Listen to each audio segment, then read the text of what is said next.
भगवान आदिशेष लक्ष्मण की मृत्यु कैसे हुई? किसने मारा था उन्हें? उनके जीवन के अंतिम दिनों में क्या हुआ था? श्री राम ने उन्हें क्यों नहीं बचाया? लक्ष्मण जी की मृत्यु से जुड़ी एक एक घटना को जानने के लिए इस वीडियो के अंत तक बने रहें। अगर आपको ये जानकारी अच्छी लगे तो वीडियो को लाइक और सब्सक्राइब करना ना भूलें। इससे हमें और भी अच्छा कार्य करने की प्रेरणा मिलती है। वाल्मीकि रामायण के अनुसार अयोध्या में धर्मपूर्वक प्रजा पालन करते हुए श्री राम को 10,000 वर्ष बीत चुके थे। कुछ समय बीतने के बाद काल तपस्वी का वेश बदलकर अयोध्या आए। उस समय लक्ष्मण राजद्वार पर खड़े थे और लक्ष्मण से बोले, हमें राजा जी से मिलना है। राजा जी से कहो, मैं एक महत्वपूर्ण कार्य से आया हूँ और महर्षि अतिबल का दूत हूँ।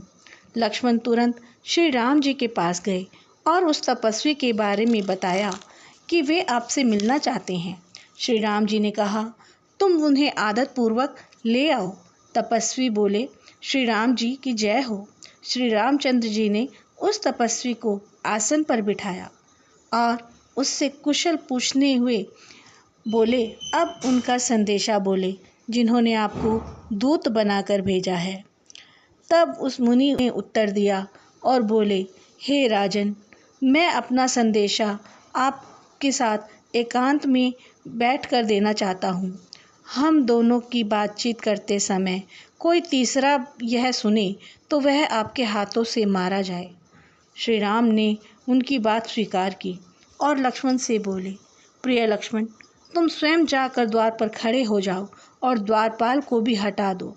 जब तक हम दोनों की बातचीत चले तब तक कोई भी अंदर ना आने पाए। यदि किसी ने ऐसा किया तो मैं उसको स्वयं अपने हाथों से मार दूंगा। लक्ष्मण जी को द्वार पर नियुक्त कर श्री राम तपस्वी से बोले, अब आप कहिए क्या संदेशा कहना चाहते हैं। तपस्वी बोले, प्रभु, मुझे पितामह ब्रह्मा जी ने भेजा है। मैं एक प्रकार से आपका ही पुत्र हूँ। मेरा नाम काल है। मैं संहार करने वाला हूँ। पितामह ब्रह्मा जी ने कहा है कि इन लोगों की रक्षा के लिए आप ही ने जो इस मृत्यु लोक में अपने रहने की अवधि बांधी थी वह अब पूर्ण होने जा रही है। आप ही पूर्ण काल में माया द्वारा लोक का संहार कर महासागर में सोए थे। उसी समय मैं उत्पन्न किया गया था। अपनी प्रजा को महादुखी देखकर रावण का वध करने के लिए मनुष्य का रूप धारण किया था। आप केवल अपने संकल्प से दशरथ पुत्र हुए थे। अब आपकी मृत्यु लोक में रहने की अवधि जो आपने स्वयं निश्चित की थी अब पूर्ण हो रही है। यदि आपकी यहाँ रहने की और लोक कल्याण की इच्छा अभी है तो आप और समय तक यहाँ वास कर सकते हैं। ब्रह्मा जी का यही संदेश था। श्री राम बोले, ब्रह्मा जी के ये वचन सुनकर और तुम्हारे आगमन से मैं अति प्रसन्न हूँ। तीनों लोकों का कार्य सिद्ध करने के लिए ही मेरा ये अवतार हुआ था। मैं यहाँ आया हूँ वहीं चला जाऊँगा। अतः ब्रह्मा जी ने जो कहा वो शीघ्र ही होगा। जब श्री राम काल जी से बात कर रहे थे उसी समय श्री राम से मिलने महर्षि दुर्वासा राजद्वार पर आए और लक्ष्मण से बोले, मुझे शीघ्र ही राम से मिलवाओ। ऋषि के शब्दों को सुनकर लक्ष्मण ने पहले तो उन्हें प्रणाम और सत्कार किया और संबोधन करते हुए बोले, हे प्रतापी, मुझे कार्य के बारे में बताएं। आपके आने का प्रयोजन क्या है? मैं आपके लिए क्या कर सकता हूँ? कृपया आप प्रतीक्षा करें, श्री राम व्यस्त है। लक्ष्मण की ये बात सुनकर ऋषि दुर्वासा जी क्रोधित हो उठे और क्रोध की ज्वाला में बोले, अभी के अभी तुम मुझे राम के पास नहीं लेकर गए तो मैं तुम्हें, राम को और पूरे राज्य को श्राप दे दूंगा। मैं भरत के पुत्रों को भी क्षमा नहीं करूंगा और उन्हें भी श्राप दे दूंगा। मैं अपने क्रोध पर नियंत्रण नहीं करने में असमर्थ हूँ। लक्ष्मण ने सोचा, अगर मेरे प्राण के बदले सभी के प्राणों की रक्षा होती है तो कोई बात नहीं, और तुरंत बिना कुछ सोचे समझे अंदर जाकर श्री राम को ऋषि दुर्वासा के आने के बारे में बताया। राम ने महर्षि दुर्वासा से भेंट की और कुछ समय तक दोनों में वार्तालाप हुआ और ऋषि दुर्वासा अपने आश्रम लौट गए। उनके जाते ही श्री राम को काल के साथ की गई अपनी विकट प्रतिज्ञा का स्मरण हुआ और वे व्याकुल हो उठे और शोक में डूब गए। लक्ष्मण जी दुखी प्रभु को देखकर श्री राम के पास आए।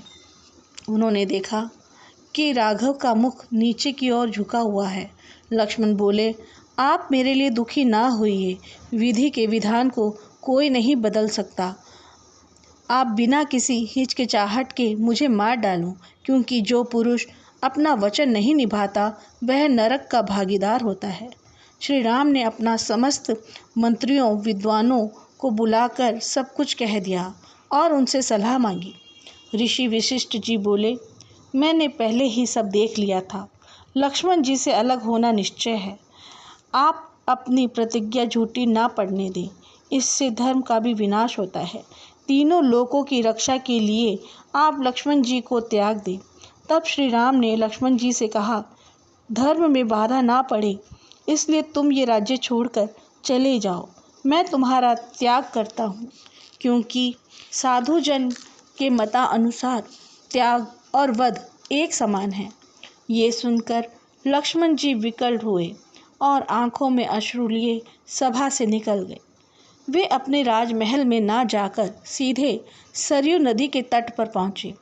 फिर आचमन कर, हाथ जोड़, समस्त इंद्रियों को निग्रह कर, श्वास रोककर योग मुद्रा में बैठ गए। इस प्रकार लक्ष्मण जी को योगाभ्यास में देखते हुए इंद्र, अप्सराएं, देव ऋषियों, देवताओं ने उन पर फूलों की वर्षा की। मनुष्य को दिखलाए ना देते हुए देवराज इंद्र वहां आए और लक्ष्मण जी को शरीर के सहित देवलोक ले गए। संपूर्ण देवता विष्णु जी के चतुर्थ भाग लक्ष्मण जी को स्वर्ग में देखकर बहुत प्रसन्न हुए। लक्ष्मण जी का त्याग कर श्री राम और शोक में संतृप्त हो गए और अधिक समय तक उनका वियोग सह नहीं पाए थे।